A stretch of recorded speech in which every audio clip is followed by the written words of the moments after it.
Hey, future lawyer. Welcome to the LSAT Simplified podcast presented by Hey Future Lawyer, where we talk about all things LSAT, law school admissions, and otherwise. If you want to check out our free LSAT course, go to heyfuturelawyer.com to sign up for a free account today. Hey, everyone. Welcome back to the podcast. Today, we have a bunch of exciting stuff. So today, we are doing a logical reasoning deep dive, just talking about all things LR, which is the acronym that we use for the main section of the LSAT. I guess I should be careful in calling it the main section. But on the modern 2025 LSAT, there are only two sections, which are logical reasoning and reading comp, and 2/3 of your final score is made up of your logical reasoning score. So it is the majority of your test. We're going to be talking about what it is, how people fuck it up, honestly, how you should be doing logical reasoning to see success. We're going to talk about things that prevent people from improving. The more I experience LSAT, the more I teach it, the more I realize that failure on the LSAT is almost always a failure of action in how people are approaching it, which good news means that you can solve whatever obstacles are in front of you. So perhaps you will see in yourself what's holding you back today. We also got an email from another LSAT company. I'm on the email list for all of them for those of you that are curious because I find some of them funny, and it is Debunking Application Myths. I have not read it yet, so we're going to go through that in real time and see whether or not it holds up and whether or not these actually are myths or whether they're not. I actually don't know. It might be a great email. It also might be full of bullshit, but this is not someone who I have a ton of respect for as a bit of a prelude to that. Then we're going to read some questions on the Reddits of people searching advice. I will give them my unsolicited feedback. Well, I guess it is solicited because they threw it out there. And then we may end with a quote unquote professionally edited essay, but that just depends on timing. So right off the bat, let's get into logical reasoning. So first off, what is LSAT logical reasoning? If you haven't looked at it, they are basically little arguments where they're going to give you a few sentences and then ask you to respond to it. Now, they are often very simple, as in they will tell you very straightforward things. They're also often very dense, or they will be very complicated, odd words. They will tell you various conditions, and you will have to keep track of it. A lot of people melt down because when they read the sentences, they get lost in the sauce of what they're telling you, and people's brains short circuit. They will give you a lot of compound sentences. They will use big vocab words, but the dirty secret behind all of this is it's actually very simple what's behind these words. So while they give it to you in very dense, convoluted language, the ideas behind it are really straightforward. So for example, if I told you like cars are red, cars that are red tend to get pulled over more than cars that are blue. Therefore, if Billy starts driving a green car, then he will not get pulled over as often. There's many issues there. First off, maybe Billy lives somewhere where the police do not follow this pulling over issue. But the broader issue is that we didn't talk about green cars. And our conclusion, when we suggest that Billy can drive a green car, it's like, well, wait a sec, we didn't talk about green. We talked about blue and red. And that should sound obvious to those of you listening. We're like, yeah, no shit, Ben. Green is an entirely different color than blue and red. But that is often what they're doing on the LSAT. And it's just because they hide it behind such a dense vocabulary that people don't see it. They get lost in like not even understanding what they said. Because the reality check that most of you need to hear is that the reason you're bad at the LSAT is because you are not as strong of a reader as you perceive yourself to be. The LSAT is an incredibly intense test of reading, and that is really what it is. The quote unquote logic on the LSAT is so simple. Like I challenge you to find a truly difficult logical question on the LSAT. There are weird ones, don't get me wrong, but they're not complicated. It's just that they hide it behind very dense language. And like this is obviously difficult to do in the abstract because we are fairly limited in terms of what we're allowed to talk about publicly with regards to LSAT questions. So I can't exactly pull up a ton of examples to walk you all through them. But what I can say is that you are welcome to email me and send me one. And I find that it is never due to true difficult logical stuff. Now, this is different from a lot of the LSAT industry. The LSAT industry is very convinced, well, I'll tell you what, it's actually market incentives. Because here's the thing, no one likes to be told that they don't know how to read. That's not a sexy marketing advice. Like if I say, hey, come to LSAT class, Ben will yell at you for not knowing how to read, that tends to put a lot of people off. A lot of people would prefer to pretend that it's these logical rules that they haven't been taught and that they're lacking tricks.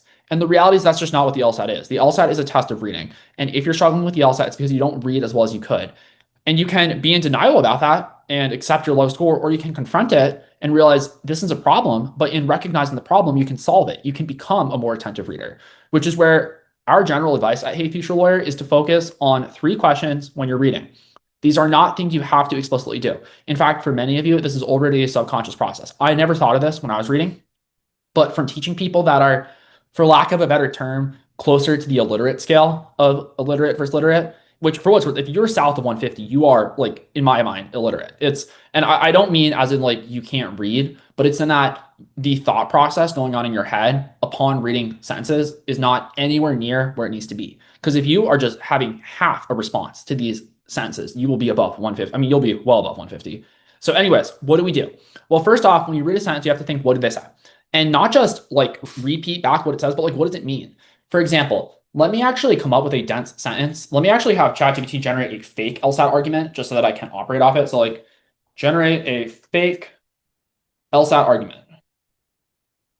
Bad radio. There we go. All right, so here's what it says. Several studies have shown that people who read mystery novels score higher on tests of logical reasoning than those who do not. So what are they telling us? Like, what did they say? Well, what they said is very simple. People that read mystery novels tend to have higher scores on logical reasoning. That being said, now here's where the second and third question come in. The second question is, what do we think? And what I think is, I'm like, why is that? Why do mystery novels have higher scores? Is that because these people tend to be more academically inclined? Do mystery novels make you a more critical thinker? Or is it possible that it just happens to be that more academic people tend to prefer mystery novels as a habit? I would probably argue that people that read have higher scores, not because they're mysteries, but because these are people that are reading. And whether or not they're reading mysteries, romance, like young adult fiction, it doesn't matter. It's the act of training your brain to read that makes you a higher logical reason. And this is also where I'm thinking ahead, because the third question is, where are they going with this? And often where they go with this is to then make a claim. And if they make the claim that therefore mysteries make you a better logical reasoning person, we have the objections of, well, not necessarily. Maybe it's just the action of reading, or maybe it's not even reading. It's just that smart people tend to do both of these activities. So there's no causal relationship, but rather there's just a correlation here.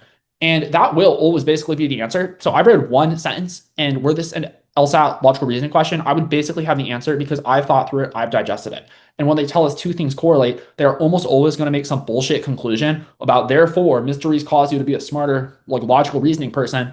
At which you can say, well, no, maybe it's just reading that makes you a better thinker, or maybe it's that smarter people tend to do both of these activities in tandem. So it's not that there's any causal relationship going from reading mystery to making you better at logical reasoning, but rather there's a third outside variable, which is reading, period, or being smart, period, that makes you good at these things. And as we're noting, when people read the LSAT, as someone who talks to a lot of people that struggle, there's just no thought process like this. Like if I ask the average person who's like in the 140s, like, what did that say? The usual response is like, mysteries. And I'm like, what the fuck are you talking about? Like that's a noun. There is a verb in that sense as well, which is that they tend to have higher scores. And then further, even if they can say like, oh, people with mystery novels tend to have higher logical reasoning scores, it's like, but then so what? Why does that matter? What does that tell us? What conclusion could our author draw that is likely to be nonsense? Because in doing LSAT questions, which we're going to get to as a very critical part of your prep, you want to develop a bit of a spidey sense for what the LSAT does. And one of the things they do over and over is that they will give you correlations, as they just did with mystery novels, and then higher scores. And then they're going to make a nonsense conclusion about therefore X causes Y, which is here, therefore mysteries cause higher logical reasoning scores. And we don't know that because there could be all sorts of things causing these higher logical reasoning scores, like we talked about. Maybe it's the act of reading. Maybe it's not mysteries. Maybe it's the fact that smarter people just do both these habits. Like we've rehashed these things over and over, yet I'm not kidding when I say that just this sentence, if this were a logical reasoning actual question on the LSAT, we have answered the question because they are almost certainly to just confuse correlation for causation. But let's see what else they say. They continue. Since logical reasoning is a key component of the LSAT, the best way for LSAT students to improve their score is to read more mystery novels. So that's incredibly flawed because like, okay, no, the best way to improve for the LSAT would obviously be to study for the LSAT, not to read mysteries. Not to say that mystery novels could not have a beneficial effect. Like theoretically, if you read a mystery novel, it will make you read it. It will make you read and it will make you think. And that could make you better at the LSAT. But at what rate? How much faster are you going to get better at the LSAT if you actually did LSAT questions as compared to just reading? It's like saying if I was going to run a marathon, walking around my neighborhood, it does technically make me better at running a marathon. Like that is true. It does get me outside, gets my legs moving. It does technically train my aerobic capacity to some level. But that's not the best way to train for the marathon. Just because it technically has a beneficial effect doesn't mean it's a best way. So I have two issues, which is one, correlation causation. I don't know that mystery novels have any causal relationship with being better at logical reasoning.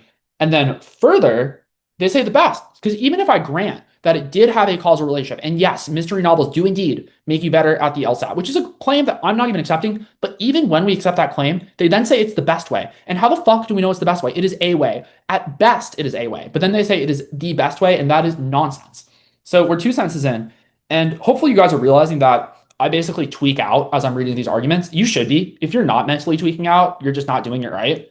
Many of you are passive, where you're just reading, absorbing, and digesting, and like, oh, that's crazy. I'm gonna like mysteries are a good way to study, but that can't be you. You can't be absorbing. You have to be obnoxious. Be that person that doesn't let them get a word out of their mouth. Be that terrible kid that was in your PSI 101 class who just wouldn't shut the fuck up when your professor would say anything. Like that's your job on the LSAT. Yes, it's obnoxious, but that is who you are meant to be. So your job is to say, nuh-uh, dumbass. That's totally correlation causation. Like just because mystery novel, I mean, objection one, mystery novels may have legitimately no effect on logical reasoning. It could just be totally random. And then objection two, even if we grant objection one and say that that's not an issue, so we say, okay, sure, mystery novels do affect the LSAT, then how do we know it's the best way? Although this argument is not done. This argument then asks us, therefore, LSAT prep courses should replace at least one practice section per week with guided reading of detective fiction. And like there's a bunch of issues here because now we're going from reading mystery novels to guided reading of detective fiction. Is detective fiction the same thing as a mystery novel? I know those words sound very similar, but on the LSAT, that's one of the things they will go after you for, where they'll take things that seem close. Mystery novel, detective fiction, not the same thing. They sound similar, but those are not the same words, and as such, there is a difference. So I saw like 3 issues here, just reading through it and just talking through it. And that is your job in logical reasoning. If you do that process, you will score really high, period. Because then when you get to the answers look so stupid that are not the, actually, let's have it. So it didn't write me a question, but I'll say like write a question with answers just so that we can talk through this fake one. Alrighty. And for what it's worth, do not use ChatGPT to study. I'm just doing this due to restrictions because I can't use LSAT questions on the air, at least without pretty extreme restrictions. However, you all can use LSAT questions in your study. So this is just for like podcast purposes. I'm not saying use ChatGPT to study. I think it's actually pretty weak, but just for my purposes of talking through and demonstrating the thought process, it is sufficient. All right, so they ask us which of the following, if true, most seriously weakens the argument. So they're asking us to make this argument worse. Remember, so I mean, question one here is what was the argument? What was their point? And their point was a recommendation for LSAT teachers, for the Bens of the world, all like 30 of us LSAT dorks. And their claim is basically that we, as LSAT dorks, because mystery novels make our kiddos better thinkers, that's you all listening, shout out to you, we should therefore assign them detective homework. To which there's a lot of objection, which is like one, correlation causation. You actually haven't shown that mystery novels are the cause of the increase in logical reasoning skills. Further, we say it's one way, but we don't say it's the best way. So maybe one objection could say, okay, sure, there is some effect, but actual sections of doing the LSAT have a substantially higher return on investment than doing these mystery books. And then you could also go after, hey, detective fiction is not the same thing as a mystery novel. So I have like 3 things to attack on. So let's go through their made-up answers, which once again, these are not, this is not terribly good, but the point is that in digesting, these wrong ones should be, although to be fair, this isn't an LSAT question, so like maybe ChatGPT will have written better answers, but we'll see. So which of the following, if true, most seriously weakens the argument? So A, most people who score highly on the LSAT also enjoy reading in general. I mean, you could twist that into a weakener. I don't think that's what they're going for, because like the obvious weakener here is more so the really point of correlation causation. And this is why ChatGPT is not great, because I don't think it's going to have as conclusively correct of an answer as the LSAT will. The LSAT's very airtight. I don't know that ChatGPT is. Because A, you could twist into an answer. You can say, like, okay, sure, if these people enjoy reading it, then it might not be that reading causes you to be a more strong logical reasoner, but actually being a strong logical reasoner causes you to read more. So it actually would be a valid answer. They don't say that's the answer. B, reading mystery novels improves vocab more than analytical skills. All right, so B is an example of a good wrong answer. Like this would be a wrong answer on the LSAT too, because the issue is I don't care about how it makes you better at logical reasoning. I care like, is it? So it's like B saying it's going to increase your vocab, but it's like, right, vocab is relevant to the LSAT. The LSAT is an intense test of the English language. And as such, having an expanded vocab is actually a positive thing. So B is a bad answer. C, I think, is what they're going for. The studies did not control for other variables, such as prior education or test taking experience. Because yeah, if we're not controlling the study and the study's total bullshit, then yeah, we can't draw any conclusions based on it. So anyways, we won't go too much further on this one just because the point has been demonstrated, which is you have to react and you have to read. If you're doing that reaction and that thought process of giving and taking with the test, as in you take what they give and then you digest and spit it back out at them, you're going to do well. And too many of you just do not do that. And that's why you struggle. So that's that. And the other thing that I'll say is that when you do this, the test is actually pretty easy because the dirty secret about the LSAT is that it's really hard when you do it passively. And it's actually really easy when you do it actively. Like the right answer just jump off the page. You're like, oh, it's obviously that, which once again, difficult to show without actual LSAT questions that we can talk through. All of Prep Test 123 is free on our site though, so you can go check it out. We also have a free session on Wednesday as of this coming out. This is coming out on Monday or Sunday, the 25th or something. I don't know. Anyways, we have a free session on Wednesday of May 2025 coming up. So come hang out. We'll actually do questions. It should be a party. And yeah. All right, so what else is there? So what is it testing? Well, like we talked about, it's largely testing reading. It's not that it's not testing logic, but the logic it's testing is so simple that like a fifth grader would be expected to understand it. Like if you can understand basic causal arguments, which the LSAT industry has done a very strong job of making into something bigger than it is. Like they will overcomplicate so much of conditional logic and be like, oh, you have to study conditional logic for 10 to 20 hours. If I tell you, if I go to the mall, I will spend money, is that rocket science? Do you understand what happens when Ben goes to the mall? What does Ben do? Ben spends money. Like fucking duh. It's not hard. And then further, do I have to go to the mall to spend money? If you think about it, is the only way for Ben to ever spend money to go to the mall? Or could I spend money on Amazon or at the movie theater or on a restaurant? Like the fuck? I don't know why that's hard. So that's what we call a sufficient condition, where going to the mall would be sufficient for me to spend money, but it's not necessary. I could spend money in other ways. And the LSAT will often confuse those two, but those arguments are really stupid if you're a critical reader and a thinker prior to ever knowing anything about the LSAT. Because let's watch me mess up a conditional argument. So if I say, if Ben goes to the mall, he will spend money.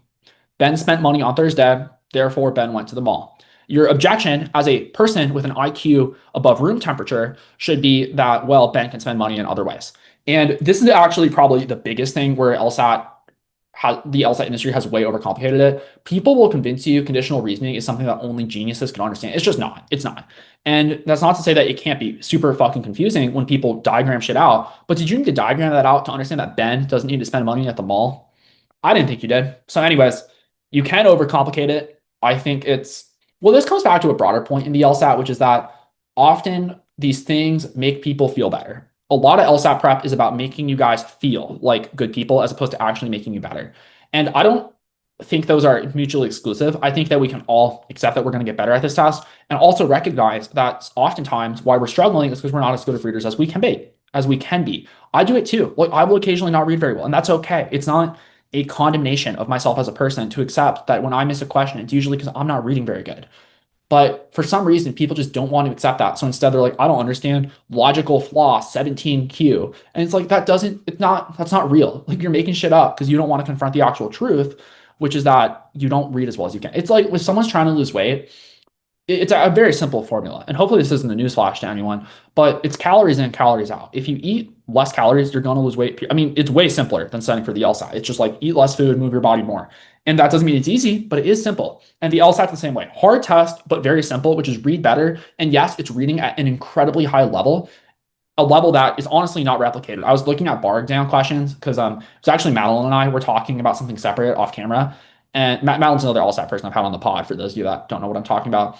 And we pulled them up and like the reading is easier. Like they are less dense than logical reasoning questions, which I was actually surprised by. I thought they were going to be harder. So like the LSAT is actually, I'd say, harder in terms of reading comprehension than the bar exam. It doesn't require subject out because that's where the bar is hard. Is you have to memorize all this stuff and then regurgitate it. And the LSAT's not that way. The LSAT is a skills-based test, but testing that skill to a very high level, whereas tests like the bar are knowledge-based based on what you know. Anyways, the point is though, is that it's a lot easier to tell someone they don't know all this LSAT knowledge and then I can sell them a big course on curriculums, as opposed to tell someone the truth of it, which is you got to get in the trenches and do a question and figure it out. And if you don't figure it out, learn from it and then do another one and do that until you get to success. Because it's a grind. And the reality is a lot of you just don't want to do the grind. Like if you do the grind, most of you will get to a 165 or higher, like period. I've realized that the more data we have on people that actually do questions, like what I'm seeing is that people that do the work, because I always actually, for those of you that don't know, I've taught LSAT for about 4 years full time. And in those 4 years, my take on it was that everyone could get to a 155. And I genuinely believe that. And I have bumped that up now that we have data via our website, because now I can see the correlation between people that actually do questions and get them higher. Because a lot of people do some work, But the difference between some work and actually grinding is different. And by actually grinding, I mean 1 to 2 hours a day for like 3 to 6 months. So this is not a rocky cutscene where you don't get to see your friends. This is committing to it and actually sticking to it. But the amount of people that actually do daily prep is really low because it's hard. And a lot of people do it 3 to 4 times a week, but that's not good enough. So what I'm saying is that if you study every day for 3 to 6 months for an hour or two, I think you'll score like a 165 or higher. Like I genuinely believe that. And for many of you, it's substantially higher. It's just that most people don't do what they say they do. And I will say this as someone on Reddit, on Instagram, who has a lot of conversations with LSAT preppers. What people say they do in terms of studying versus the reality of what they actually do is not in alignment. People always say they do more than they do. They all say they're more consistent than they are. Don't we all? Like when it comes to like diet, exercise, etc. It's so much easier to just round up and be like, oh, I eat healthy every day. When it's like, dog, you went to like Wendy's 3 times last week, which like it's not, these aren't character judgments, but they are judgments in terms of you get false expectations about how hard something is. Because people are like, oh, these people study every day for 3 hours and they don't improve. It's like, that's not true though. It doesn't exist. I haven't met that person. I have met hundreds of people that claim that they are that person. I have never actually seen that demonstrated. So if you've ever been discouraged by the LSAT, further, if you think that's you, you're welcome to shoot me an email. What I'll say is you're probably doing the wrong shit. A lot of people do study a lot, but they just like listen to, I mean, honestly, this podcast is not studying. If you think this is studying, it's LSAT infotainment, really. Like there are valuable nuggets in here, but realistically, this is more so just to, I guess, what's the word? Maybe it's not cathartic in a way where you can hear about the LSAT and kind of get a reapproach on how you're doing things. But really, like this is not your study. Do not confuse this as your study. I mean, it's great for the listening numbers if you confuse this as your study, but realistically, this is not making you that much better. It's giving you ideas that you can then apply in your study, but you actually have to apply them. But a lot of people that do study for very long times and claim they do many hours every day, what it is passive studying, where they are reading books, they are watching videos, and they take notes. And that's not making you good at the LSAT, or it's not making you as good at the LSAT as if you actually did questions and struggled with them. It's not comfortable to struggle, but that struggle is where you actually get better. Okay, and I actually believe the LSAT is super relevant. I'm probably gonna get myself in hot water eventually if the wrong person hears this. But the more I teach standardized tests, the more relevant I think they are. I just don't think that, like, I just have not seen the person who can't score 155 who I would ever admit to law school. Because it's almost always it's one of two things. It's either that they don't commit to it, which is usually the problem, where they're just not willing to do the work and they're not willing to struggle through it. That is the biggest issue. And then the second issue, and this does happen, it's less common, but there are people that are legitimately not intellectually gifted. Now, I try to say that as positive, or not positive, what's the word? It's not a judgment of who they are. But we're not all born with the same horsepower when it comes to reading and brain processing. And that's difficult in this field. If you want to be a lawyer, you are going to be compensated and judged and hired based on whether or not you can compete. And it's one of those things where if you genuinely struggle to read and to think, which is what the LSAT is testing, it's testing reading and thinking, it doesn't get easier. It's going to get harder. And like, I don't want to say you should quit because that's not my place to tell people. But what I will say is that you should really consider if you're ready for this field because you're going to be competing with the me's of the world. I didn't go into legal practice, but there are a lot of versions of me in terms of like verbal ability and processing power that are in law school and that are at law firms. In fact, they get concentrated because the other people largely wash out. So if you end up fighting for like the EPA and you're fighting Kirkland and Ellis, across the courtroom, there's 5 of me. And all they do is think and know legal statutes and read all day. And all they do is that because these attorneys work 16-hour days. And if you think that that's someone you can beat with the understanding of the English language that allows you to get to a 150, you're probably going to get your teeth kicked in the court of law. And so it's not meant to be harsh, but it is meant to be an honest evaluation of where you might be if you're scoring low. And for what's worth, like these people, like I shouldn't be pumping myself up now. They're probably smarter than me. They're harder working than me. You're going to get killed by them if you're a 150. Like it's just game over. Like you're not going to compete. And that's not meant to be harsh, but it's like, I don't know, you're going to have to figure it out. But the other thing is you can be that person. You can be that killer. But if that killer, like if that scares you to think about that's who you're going to be fighting with, because let's say you, like a lot of you want to go into this field because you want to fight for justice or do something. You guys realize that there's an opponent. There's someone fighting against you. Are you going to beat that person? Because it's not just like you versus the world. It's you versus an actual person writing a brief against you. And the person with the better arguments who better argues in the eye of the law, whether that be a judge or, I mean, I'm not a lawyer, so this is not the best. But what I do know is it's adversarial and there are winners and there are losers. Are you going to be a winner? And I think if you fail to do well in the LSAT, what that indicates is that people are going to, what's the right way to put this? You're going to get beat, is what I'm trying to say. And this is your chance to hone those skills and get better at them before the stakes are real, because the stakes aren't real here. This is practice. This is play. It's not final yet, but it will be final and it will count. And there will be people's lives and money on the line one day. So I don't know. If you actually want to go law school for justice, I talk to a lot of people that claim that their actions often betray that and that they're not taking these steps seriously. Like if you want to go law school but you don't take the LSAT seriously, I don't think you actually want to go to law school. I think you want to LARP and pretend to be a lawyer and tell your like grandma that you're going to law school, or tell your friends, or put it in your Instagram bio. But if you actually want to be a lawyer, take those steps.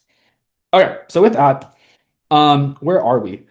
Oh, man, well, that's just my first section. I had 3 sections on logical reasoning, and we're just through that first one. So we'll keep cranking through them. So how do we do logical reasoning? Well, I kind of demonstrated with that argument on mystery novels and what logical reasoning is. But the basic idea is that we're looking to attack. And what's great for you all is that LSAT arguments are very formulaic. So you want to do a lot of them so that you kind of learn the patterns. When you first sit down, you won't see the patterns, but I promise you, as you do more questions, and you should do more questions, if you don't do many questions, you have not prepared, you will start to see how they get very repetitive and you see the same thing over and over. It's at a point where your brain will start to get subconscious. Like when I read that first sentence of our argument saying that these studies have shown that mystery novel readers have higher logical reasoning scores, my reaction was, oh, but are you about to claim that one of them causes the other? And that is what they did. Now, I didn't know that when I first sat down for the LSAT, but that skill develops as you do more and more of it. So you do want to give yourself the reps. So it becomes subconscious. And further, you actually want to be practicing well. A lot of you don't practice well. You sit down and you just kind of have to ask questions. You can't do that. You have to actually give it a proper attempt and like treat it like there's a gun to your head. And that when like this is fuck it, we'll do it. Let's pretend there's a revolver. Have you heard of Russian roulette? It's the game that like mafia or mobsters play where they take a revolver, which is a gun for those of you that don't know, with 6 bullets in it, but it's not linear. It's in a circle chamber. So you can spin that chamber. And then if you pull the trigger, there's a 1 in 6 chance that you're going to blow your brains out. It's rather awful and it's not a great thing. But let's say that when you're doing a logical reasoning question, someone's going to put a gun to your head. And if you pick the right answer and they pull the trigger, you're good to go. You're safe. You're on to the next question. But if they don't, this is like a terrible Saw situation, like horror movie. But if you don't pick the right question, they blow your brains out, which is, I know, unfortunate. That is the seriousness that I want you guys treating it with. And too many of you treat it as if it's like a total a throwaway game up in Rochester. Like it's just like, I don't know, it's fucking Sweden. Anyways, but the point is that you have to actually understand what you're picking. And too many of you don't take it or treat it with the gravity that it respects.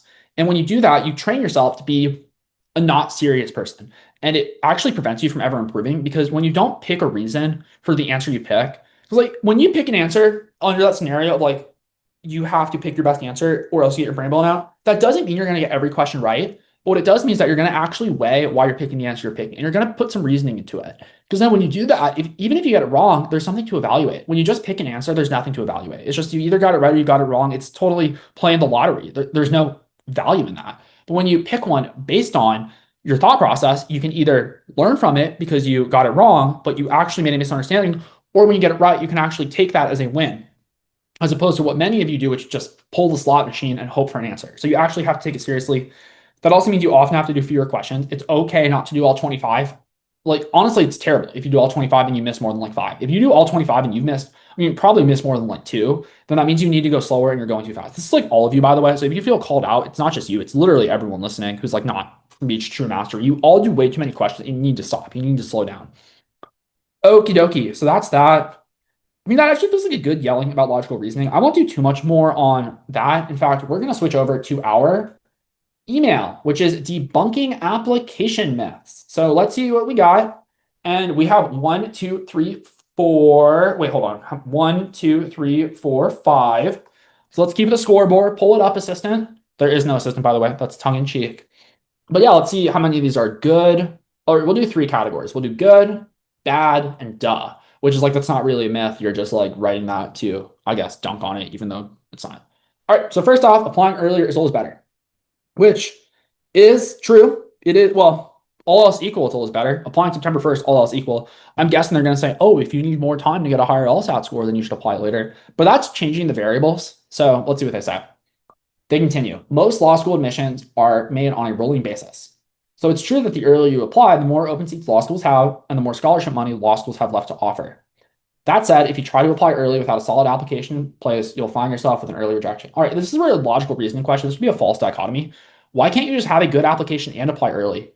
Like no one's telling you to apply this cycle. There's no, I mean, so many of you think you have to apply this cycle. There's very often a reason, or very rarely a reason where that's actually true. Most of you just think you have to apply before you actually do.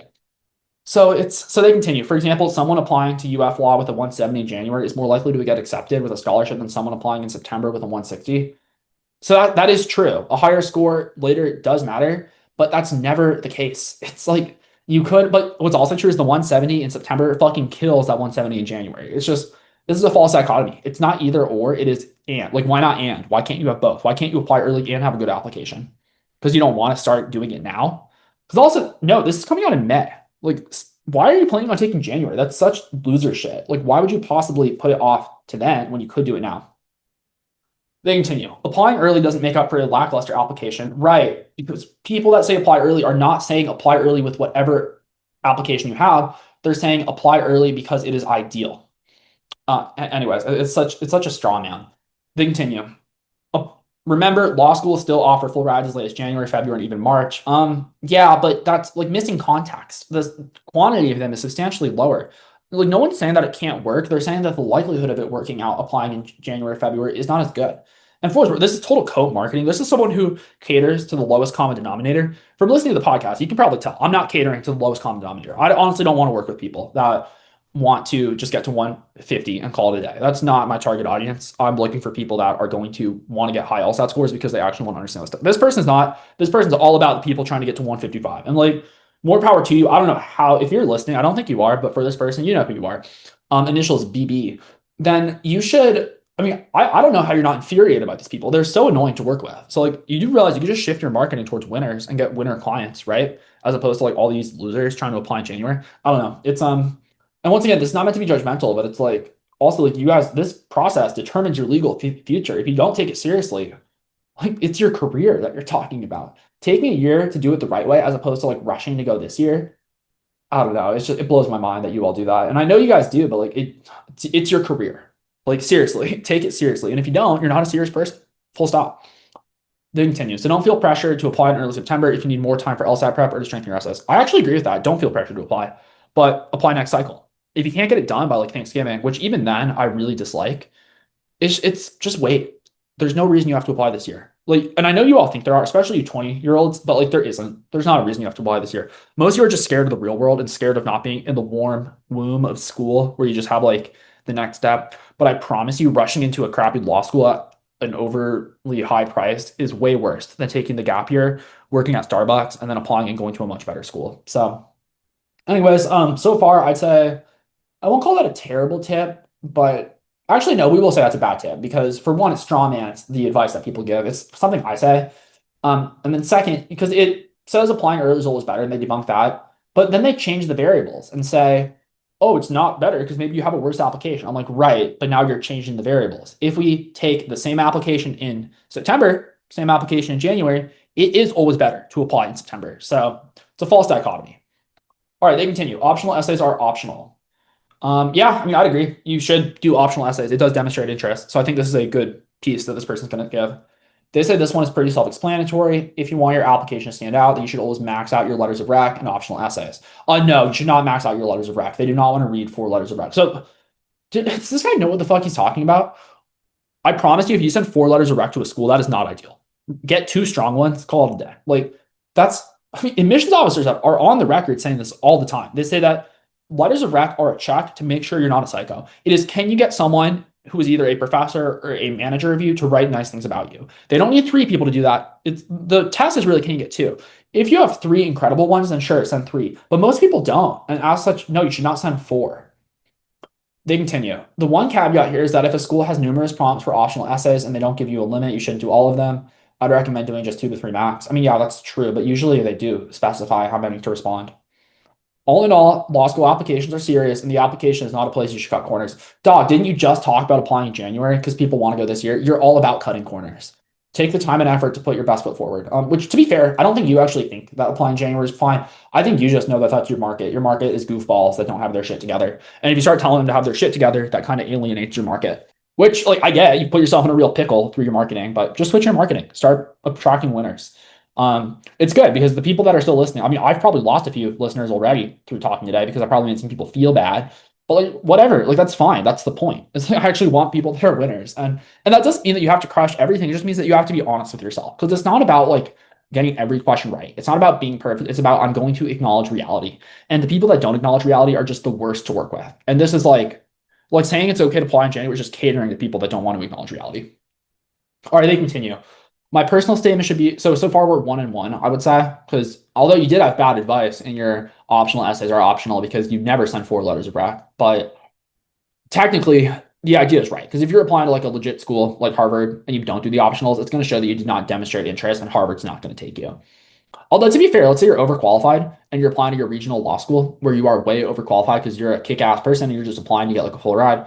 They're not going to care. They're going to want you either way, whether or not you fill out their crap. I mean, they might waitlist you because they're worried you're not going to come. But realistically, if you want to go to a school that you're overqualified for, they're going to take you outside of like really weird circumstances where you put them off. It's never going to be because you didn't write the optionals. If you're overqualified, they still want you for their rankings. They continue.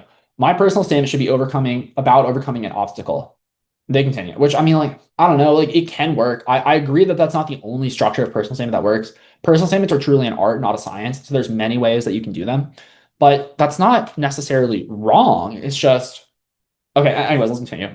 Your personal statement is first and foremost an essay about why you want to go to law school. No, it's not. It's not an essay about why you want to go to law school. Law schools don't give a fuck why you want to go to law school. Law schools want to know why you will kick ass and be a good contributor to their law school.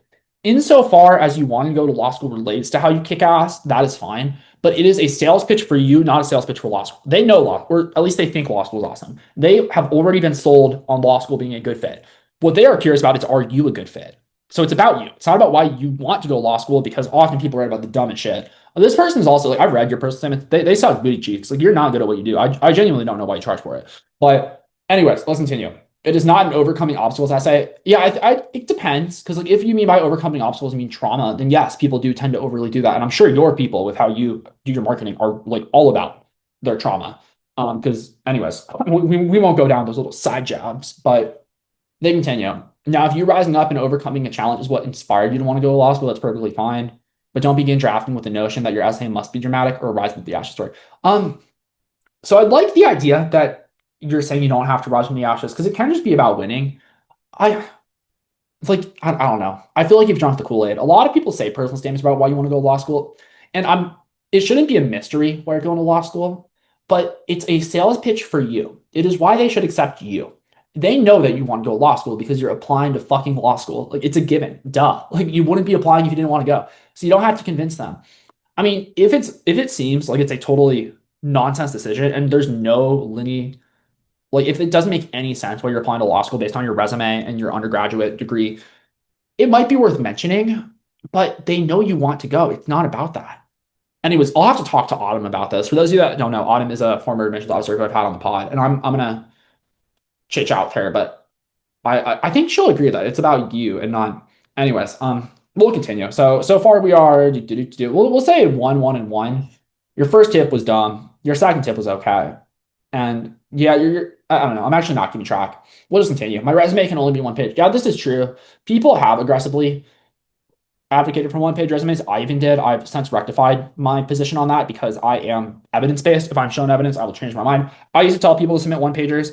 A lot of law schools are now on the record saying that they want comprehensive resumes. So it really depends on the school. What I would say is have 2 versions. Have the comprehensive and have the 1 pager. And then if the school asks for a 1 page, submit the 1 page. And if they don't, submit the normal resume. So, I mean, I wouldn't have 7 pages. If it's a CV, they're going to hate that. But like 2 pages is fine. All right, cool. They continue. I shouldn't tell schools where else I'm applying to. It depends on how. I'd say this depends on your value in the marketplace. If you're valuable, then sure, you can tell them because it's going to make them freak out and go, oh, fuck, we got to get this person at our school. Though, let's say you are someone who lives in Houston and you can only apply to the University of Houston. Should you tell the University of Houston that's the only school you can go to? The answer, for those of you that can't tell by my tone of voice, is fuck no, because then they have no incentive to give you scholarship. These schools do not give you scholarship based upon the goodness of their heart. They give it to you to pull you away from other schools. And if you tell Houston that you can't go to any other school, then why would they give you scholarship? They're going to get you for full price. Now, if you are an attractive candidate who's applying all over the country and you have the numbers to back that up, then a school knowing that you're applying to all these schools is actually like a card in your favor because they know that you can walk away, which incentivizes them to give you more money. So the actual answer here is it depends on your circumstance. Generally, for the average person applying to schools all over the country, then yes, you should tell them because it will make them more concerned that they have to compete for you. However, if you are someone who is tied to a geographical area, which many of you are, don't tell them that because they will use that against you. They are not your friends. They're trying to get you to pay full price for their law school. And then this final one's funny because it's an issue that I just don't run into, but I'm guessing this has to do entirely with your marketing. And they say I don't have to disclose criminal activity if it's expunged. Dog, what? You're working with felons or like people that have criminal, like I'm not saying I don't have ever people with character and fitness issues. Like it happens. I had a girl who had like alcohol in her dorm room as a freshman and got written up for it, and we had to write something on it. For those of you that are worried, it did not affect her at all. She was fine, and this is pretty normal. Criminal activity though. I mean, maybe I'm just being a little harsh here, but I feel like that's concerning. If that's like a lot of like if this is coming up enough to where you're putting it in an email list of like I don't know. I just think that one's funny. I think it indicates that your marketing is dipping in to probably like genuinely if you're listening, I don't understand how you deal with your customers. It would be the most infuriating thing. Like I'll be honest, some of you are incredibly lovely to work with, and I meet some of the most impressive people that I've ever met doing LSAT prep. I've also met some of the most unimpressive dum-dums because they just want and I won't go down that route. But the point is, it's like your market, I see your comments. Like they're like the most I would be so and maybe you've just put yourself in golden handcuffs where like you are just so stuck with this market, but I don't know. I would be so frustrated. Um, but let's see what else we have. All right, so we're gonna go to Reddit and bang a few out. So here's someone who says needs study advice, 159 first PT, which is really good. I had a 151 reference, which to be fair was with logic games, but the point is that I'm someone who's very inclined for this test. I think if I took the test, I probably would have been high 150s, low 160s on the new version. So you're pretty inclined to do this test. They say, I took my very first full PT on Law Hub. That's LSAT service. Aside from doing maybe 30 to 50 questions early in the year, I had basically zero practice. Oh, yeah, sure. I mean, it's a little bit of practice, but it's there. I think I did pretty good. I'd agree. I got a 159 and it could have been higher if my third section wasn't the experimental one. Yeah, so I don't know. I mean, I wouldn't overly focus on that, but so on section one, which is reading comp, you got 18 right. On section two, which is LR, you got 18 right. On section three, which is experimental, you got 20. Sorry, it was experimental RC, you got 22 right. Then on section four, you got 20 right. Yeah, so you would have done a little better, but not substantially so. Further, you missed some, actually did pretty good. Like you missed a couple questions early on in logical reasoning, so you definitely have more work to do on your LR. I would definitely spend more time understanding logical reasoning, but your reading complex really strong. I mean, this is someone who I think you're going to score in the 170s. They say your request, I need help studying. Both my parents are teachers, and aside from a few friends, blah, blah, blah. In some, I really don't know anyone who can give me advice. I've asked ChatGPT for study advice, but I just got banal work hard response. I mean, honestly, that is probably the best response is to work hard. Overall, though, I'd say make sure you're getting the early questions right. You do drop a few in the first 10 on logical reasoning. Those are easy questions. Like if you review the question 8 that you missed or the question 6 that you missed, it should be like that was actually really easy. So you should pick up some quick points. They continue. And I guess I would like to know what resources I should turn to, how often to study methods, something like that. Well, I think you're smart enough to where if you work through our free course at Hey Future Lawyer, you're going to really see the test. Doing a month or two with us might make sense, but realistically, even the free class should just help you. So overall, you're in a great spot. I would just grind out questions and like exhaust the resources that we have for free. I think doing a month with us really makes sense. And there is also the point of like, well, you have to pay for LSAT prep and there are quote unquote free options. The free options kind of suck. So like you can do them, but the LSAT will often determine whether or not you pay zero for law school or whether you pay 200,000 for law school. So I think investing a couple $100 is not the end of the world. And you all should like, this is not like I am biased here because I do make money off LSAT prep and I will acknowledge that this is self-serving. However, the reality is still that this does determine your legal trajectory. Like while I make money off of people working with me and I therefore am incentivized to want people to work. Like if you're studying for the LSAT, come talk to us, come work with us. I promise you, we believe in our product. We think it's kick ass and I will like our job is just to make you happy. In fact, it's why like I deprioritize podcast stuff is because like we have so many LSAT questions that I need to actually address for our subscribers that like that comes first. I'm focused on them. That being said, it is often going to speed you up. And that being said, like work through the free course, like really check that out because it should help you a ton. All right, cool. Next one is LSAT effective studying. They say I plan on taking the LSAT in August. I bought Law Hub Advantage. How long should I study for? I mean, you're kind of late. You have 2 months to study, which can happen, but that's often not enough. So like you put yourself in a bit of a pickle. They say realistically, I want to score in the 170s. It depends where you're starting. That could be totally realistic. Like for our last correspondent, if they were starting and trying to get to the 170s, they very well could get there. For you, I don't know if you're like, where are you? Where are you scoring? They continue. I know to score that I have to lock in. I will take even scoring in the 160s and will apply to law school. Yeah, I mean, it's your career if you want to apply with a suboptimal score. And they say any tips might help a 160 to 170 score. Well, you're not a 160 to 170 score. That's your goal. I mean, overall, understand the test better. There's no tips that are different from studying broadly, which is like understand the test, keep doing questions, repeat. It's not the most, that's not a great question, so it's hard to really respond. They continue. Cutting up time practice. Is it very detrimental to be taking half of the time section and then revisit it later to finish the second half? I wouldn't say very detrimental, but I would avoid it. I would generally do sections in completion. I don't think there's anything wrong with it, but like, why are you doing that? Do you not have an hour? Because they do say I have 70 minutes for your section, but why don't you have an hour to study? It's not that crazy. If anything, like break up your review and do your review later, but you really can't sit down for 90 minutes and do questions and then review them. Further, you say your scores are usually -2 to -1, which is really good. Like that means that you're understanding what you're doing. So there's not that much to review. So I would find the time to study. Overall, like, is it the end of the world? I don't think so, because it is still the same question, whether you're doing them all together or whether you're doing them in isolation. But you are fundamentally changing the variables if you're cutting them up. And when you change the variables, you do like open up the possibility that you could change the response. So I would not do that. Alrighty, next one, quitting current summer job. I am so conflicted. I scored a 162 on April, and I'm applying this fall and taking the June LSAT in a few days. Well, so if you're going to quit for June, June's in like a week, so you're not going to get that much better. They continue. Problem is my current summer job is very consuming and studying after work is practically impossible. Yeah, so like realistically, what's going to affect your life more? Is working for these next couple months going to affect you more, or is studying for the LSAT and getting a kick-ass score?